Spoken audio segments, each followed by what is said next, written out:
देख रहे हैं वार्ताकार। कबूतर खाने का मुद्दा एक बार फिर चर्चा में आ गया है। जैन धर्मगुरु नीलेश चंद्र मुनि ने 1 नवंबर से मुंबई के आज़ाद मैदान में आमरण अनशन पर जाने की चेतावनी दी है। उनका कहना है कि मुंबई हाई कोर्ट के आदेश के बाद मुंबई महानगर पालिका और सरकार को कबूतर खाने के बारे में निर्णय लेना चाहिए था, लेकिन अभी तक कोई निर्णय नहीं लिया गया है, जिसके कारण उन्हें यह आंदोलन करना पड़ रहा है। कबूतर खाने के साथ साथ उन्होंने यह भी कहा कि गोरक्षक और गाय इन पर भी अत्याचार हो रहे हैं, इसे भी रोकने की आवश्यकता है। लेकिन उनका आरोप है कि जैसा चाहिए वैसा सरकार द्वारा या मुंबई महानगर पालिका द्वारा कदम नहीं उठाया जा रहा है। बता दें कि यही चंद्रमुनि हैं जिन्होंने पहले शस्त्र उठाने की चेतावनी दी थी। उसके बाद राज्य की पार्टी मुंबई महानगर पालिका के चुनाव में अपना असर दिखाएंगे, ऐसा भी उन्होंने कहा था। अब इन्होंने चेतावनी दी है कि वे 1 नवंबर से आवश्यक अनुमति लेकर आज़ाद मैदान में शांतिपूर्ण आंदोलन करेंगे। देखना यह है कि उनका आंदोलन का असर क्या होता है। सर, आपसे जानना चाहेंगे कि कबूतर खाने के मुद्दे पर लंबे समय से जैन समाज आक्रोशित है, आंदोलन कर रहा है, चर्चा कर रहा है, लेकिन अभी तक कोई रास्ता नहीं निकला है। क्या कहेंगे? देखिए, इसके ऊपर निर्णय नहीं आ रहा, जब भी तो मुझे ये कदम उठाना पड़ रहा है, आज़ाद मैदान में बैठना पड़ रहा है अमरण अनशन के लिए।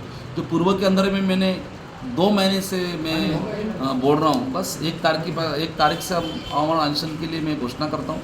अभी कुछ लोग नगर पालिका से नहीं, सॉरी, वो आज़ाद मैदान का कोई परमिशन आएगा, परमिशन लेके बैठेंगे। मेरा सवाल ये है कि हाई कोर्ट ने कबूतर खाने पे बंदी लगाई है, लेकिन हाई कोर्ट का इंस्ट्रक्शंस यह भी था कि इस पर महापालिका अपने हिसाब से निर्णय ले। तो आपका क्या कहना है कि महानगर पालिका की जो कोर्ट के आदेश के बाद जो पालन करना चाहिए था वो मनपा या सरकार नहीं कर रही है, ऐसा आपका कहना है? ज़रूर। कोर्ट ने किस पे ढकला है? बीएमसी पे डाला है। तो बीएमसी निर्णय क्यों नहीं ले रही है?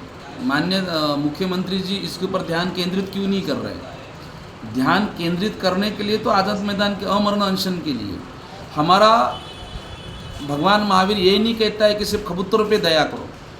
दुनिया के अंदर जितने भी प्राणी हैं सबके ऊपर करुणा करना, यही महावीर का संदेश है, मेरा नहीं है। भगवान श्री कृष्ण ने गीता में भी कहा है कि हवा में हूँ, पंछी में, हर जगह में मैं हूँ। तो आज उसके ऊपर अत्याचार क्यों हो रहा है?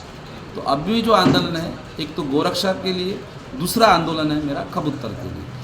तो दूसरा बात, जो मुख्य प्राणी है जिनके ऊपर कुछ निर्णय लिया जाए, डायरेक्ट ऐसा कोई निर्णय नहीं लिया जाए जिससे प्राणी मात्र की हत्या हो और जैन समाज को घात लगे। तो सरकार की भूमिका और मुंबई महानगर पालिका की भूमिका से आप नाराज़ हैं और इसीलिए आप आमरण अनशन पर बैठना चाहते हैं, ऐसा आपका कहना है? बस मैं तो ये नहीं बोलूँगा, बाकी हमारी मांगी पूरी नहीं हो रही है।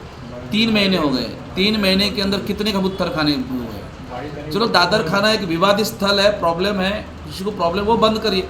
दूसरे कबूतर खाने तो आप खोलिए ना। दूसरे क्यों नहीं खोल रहे हैं आप? दूसरे खोलना चाहिए ना।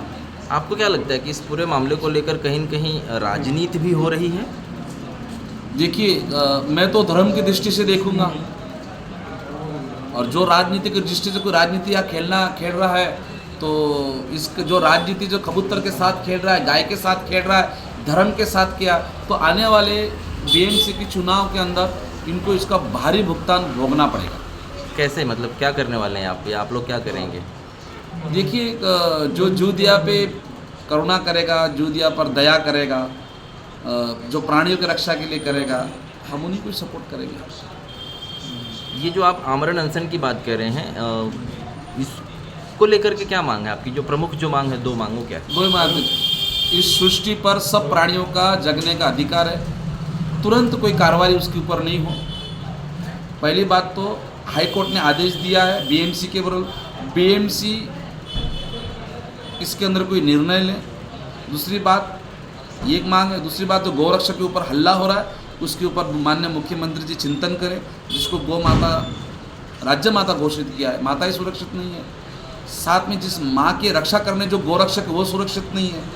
तो मैं चाहता हूँ कि राज्य सरकार प्राणियों के ऊपर ही अत्याचार क्यों कर रही है। हमें विश्वास था और आपके ऊपर आज जो पूरा समाज हिंदुत्व के साथ है या हिंदू ही सुरक्षित नहीं है, तो चाहते हैं कि माननीय मुख्यमंत्री इसके ऊपर ध्यान दे और आगे का कोई अच्छा ठोस निर्णय निकाले। सर आप कह रहे हैं कि जो हिंदू हित की बात करेगा वो इस देश पे राज करेगा, तो देश में तो हिंदू हित की ही सरकार है, महाराष्ट्र में भी हिंदू हित की सरकार है, तो आपको ऐसा लगता है कि सरकार जो है ना, कोई स्वार्थी नेता बहुत हैं, स्वार्थी लोग हैं ना यहाँ पे, स्वार्थी लोग हैं ना। हम जो धर्म के लिए कर रहे हैं, कोई राजनीति के लिए धर्म का उपयोग कर रहा है। तो क्या बीएमसी चुनाव के पहले आप आम जनता से आह्वान करेंगे कि जो प्राणी मात्र पे दया नहीं कर रहा है या उनके मुद्दों को हल नहीं कर रहा है, ऐसी पार्टियों का बहिष्कार करो, ऐसा कुछ करने वाले? नहीं, मैं किसी पार्टी का अभी इस फिलहाल मैं किसी पार्टी का सपोर्ट में भी नहीं हूँ और ना मैं एक जैन मुनि हूँ, और पार्टी का प्रचार करना मेरा धर्म भी नहीं है। मेरा काम है सिर्फ जीव दया करना और प्राणी मात्र की रक्षा करना। एक आखिरी सवाल, सरकार और बीएमसी से क्या अपेक्षा है, क्या मांग करेंगे? अभी तो बता चुका हूँ ना, भी गौ माता को राजा माता घोषित किया है, गौ माता सुरक्षित हो और प्राणी मात्र सुरक्षित हो। सृष्टि के ऊपर जितने भी प्राणी हैं उनका संरक्षण रक्षण हो।